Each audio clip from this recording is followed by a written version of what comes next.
Hello வாங்க, எப்படி இருக்கிறீங்க? நல்லா இருக்கிறீங்களா? இன்னைக்கு அஸ்வினி சீக்ரெட் சமையலில் பாருங்கள், சம்மர் வந்துச்சு, வெயில் காலம், பயங்கரமாக வெயில் காயுது. இப்போ தான் நம்ம வத்தல் போட்டுக்கலாம். சூப்பராக வத்தல் போட்டு நம்ம வச்சுக்கணும்னா நல்லா ரைஸுக்கு, சாம்பார், ரசம் எல்லாத்துக்குமே நம்ம அது தொட்டுன்னு சாப்பிட்றதுக்கு நல்லாயிருக்கும் சைடிஷாக.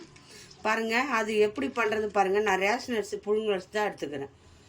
பார்த்திங்களா, ரேஷன் அரிசி, குண்டரிசி ரேஷனில் போடுறாங்களே அந்த அரிசி எல்லோரும் வீட்டில் இருக்கும். சூப்பராக வத்தல் போட்டுக்குங்க.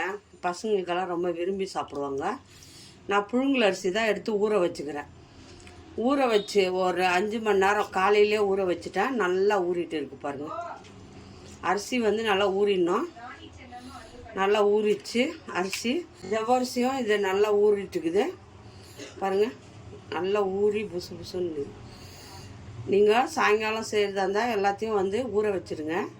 சாயங்காலம் வந்து நீங்கள் அதை வேக வச்சுட்டுங்க. காலையில் இருந்ததும் வத்தல் போட்டுடலாம், ஈஸியாக இருக்கும்.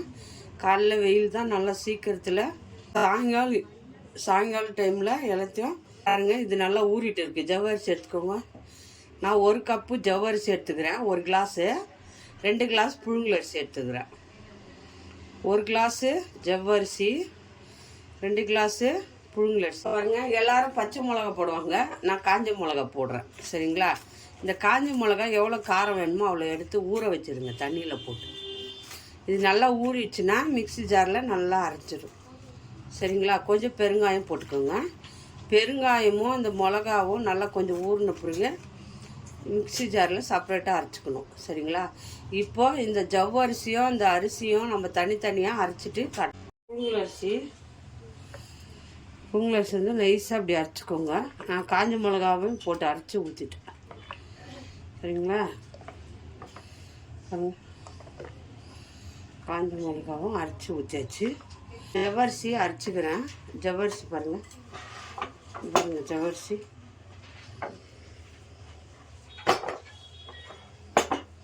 ஜவ்வரிசி அரைச்சாச்சு செப்பரேட்டாக. புழுங்கல் அரிசி மாவு நைஸாக அரைச்சிடுங்க மிக்சியில் போட்டு. அது கூட நம்ம ஜவ்வரிசி தனியாக அரைச்சிக்கலாம் பாருங்கள். இது கூட போட்டு நம்ம மிக்ஸ் பண்ணிக்கலாம். அரிசி மாவில் ஜவ்வரிசி மாவு போட்டு நல்லா மிக்ஸ் பண்ணிடுங்க. இது அது தண்ணி ஊற்றி கழுவி ஊற்றிக்கோங்க. பாருங்கள், எல்லாமே நம்ம ஒன்றா கலக்கிட்டோம். இது காஞ்ச மிளகா, அப்புறம் ஜவ்வரிசி மாவு, அரிசி மாவு. சரிங்களா? நல்லா மிக்ஸ் பண்ணி வச்சுருங்க. இப்போ நம்ம தண்ணி கொதிக்க வச்சு இதை கலர்றது தான் வேலை. அவ்வளோதாங்க, ஈஸி. ரொம்ப கஷ்டமே இல்லாத வேலை. வத்தலை கடையில் போய் காசு கொடுத்து வாங்கிறதுக்கு பதில் ஈஸியாக நீங்கள் இதை வீட்டிலே செஞ்சு சாப்பிட்லாம். சரிங்களா? பாருங்கள், நல்ல கனமான ஒரு குண்டா எடுத்துக்கோங்க. கனமான ஒரு குண்டா எடுத்து நான் இந்த டப்பாவில் ஒரு 2 டப்பா தண்ணி ஊற்றிக்கிறேன். இந்த டப்பாவில் தான் 1 டப்பா அரிசி எடுத்தேன். அதே டப்பாவில் 2 டப்பா தண்ணி ஊற்றிருக்கேன். சரிங்களா? தண்ணி வந்து நல்லா கொதிக்கணும். தண்ணி கொதிச்ச பிறகு மாவு ஊற்றி கிண்டணும். அதுக்கு கொதிக்கட்டும் தண்ணி. பாருங்க, தண்ணி வந்து நல்லா கொதிக்கணும். கொதிச்சிச்சு. மெதுவாக ஊற்றி அப்படியே கலரினே இருங்க. கட்டிப்படக்கூடாது. அதுக்கு தான் சிம் பண்ணிவிடுங்க. தண்ணியை சிம் பண்ணிவிட்டு மெதுவாக கட்டிப்படாமல் கலக்கினே இருங்க. அப்போ தான் கட்டிப்படாது. கட்டிப்படாமல் ஆயிடுச்சு. இதை நல்லா வந்து கட்டிப்படாமல் மாவை நல்லா, இது கொஞ்சம் கூட கட்டிப்படலை பாருங்கள். கட்டிப்படாது. கை கலக்காமல், கை வந்து நல்லா வந்து கைவிடாமல் கலக்கிட்டே இருக்கணும்.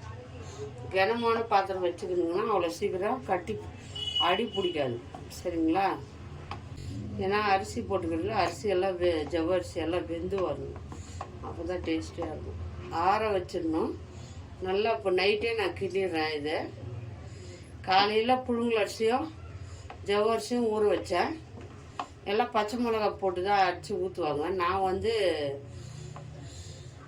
காஞ்ச மிளகா போட்டுக்கிறேன். இது ஒரு வித்தியாசமாக இருக்கும், கலராக இருக்கும், நல்லாயிருக்கும், டேஸ்ட்டாக. சரிங்களா? காஞ்ச மிளகா கூட போட்டு செய்யலாம். கொஞ்சம் கெட்டி ஆன பிறகு பெருங்காயமும் சீரகமும் போட்டுக்கலாம். எப்படியோ ரேஷன் அரிசி கடையில் போடுறாங்க. வேஸ்ட் பண்ணாதீங்க. அதில் எவ்வளோ பண்ணலாம் பாருங்கள். பூரி செய்யலாம். அந்த அரிசியில் நல்லா ஒரு இந்த மாதிரி நிறைய வத்தல் போட்டு வச்சுக்கலாம்.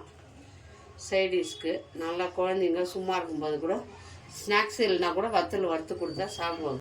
எவ்வளோ வத்தல் போட்டாலும் காய்ஞ்சிச்சுன்னா இவ்வளோ தான் ஆகும், கொஞ்சோண்டு ஆகும். அப்படி ஒன்று இவ்வளோ பெரிய குண்டா வச்சு இவ்வளோ வத்தல் பண்ணுறாங்கன்னு நினைக்குவாங்க. இவ்வளோ தான் வரும் அது வெயிலில் காஞ்சா. கூடவே கொஞ்சம் சீரகம் போட்டுக்கோங்க. சீரகம் எல்லாம் கும்முன்னு இருக்கும் வத்தல். சீரகம் போட்டால் தான் நல்லா வாசனையாக இருக்கும். போட்டுக்கோங்க. பெருங்காயம் பெருங்காயம் பாருங்க, கொஞ்சம் பெருங்காயம். ஸ்டூடெண்ட்ஸ் எல்லாம் செலிப்ரேட் பண்ணியிருப்பாங்க. பெருங்காயத்தை போட்டு நல்லா மிக்ஸ் பண்ணுங்க. தண்ணி தொட்டு பார்த்துங்கன்னா அது ஒட்டாது. அப்போ தான் அது வெந்துச்சுன்னு அர்த்தம். லைட்டாக தண்ணி தொட்டு இப்படி ஒட்டி பார்க்கணும். பாருங்க, லைட்டாக ஒட்டுதா, இன்னும் கொஞ்சம் நேரம் அப்படி தொட்டால் தண்ணி தொட்டு அப்படியே கண்ணாடி மாதிரி அடி போட்டு இப்போ நம்ம ஆஃப் பண்ணிடலாம். ஆஃப் பண்ணி அப்படியே வச்சுடுங்க. இந்த சூட்டில் கூட வெந்துடும். இது இன்னும் வேகாத இருந்தால் அப்புறம் காலையில் நம்ம எழுந்துச்சு இதை வத்தல் போட்டுக்கலாம். சரிங்களா? அவ்வளோதாங்க, வத்தல் ரெடி ஆயிடுச்சு. வத்தல் மாவு ரெடி. நல்லா மூடி போட்டு மூடி வச்சுருங்க. இது வந்து வெந்து வந்துடும். இப்போ ஆஃப் பண்ணி மூடி வச்சிடணும். அவ்வளோதான் ஆயிடுச்சு. மூடி போட்டு வச்சிருங்க. நம்ம வத்தல் போட்டோம் இல்லையா, நல்லா வத்தலை வந்து நல்லா வந்து காஞ்சிச்சு பாருங்கள்.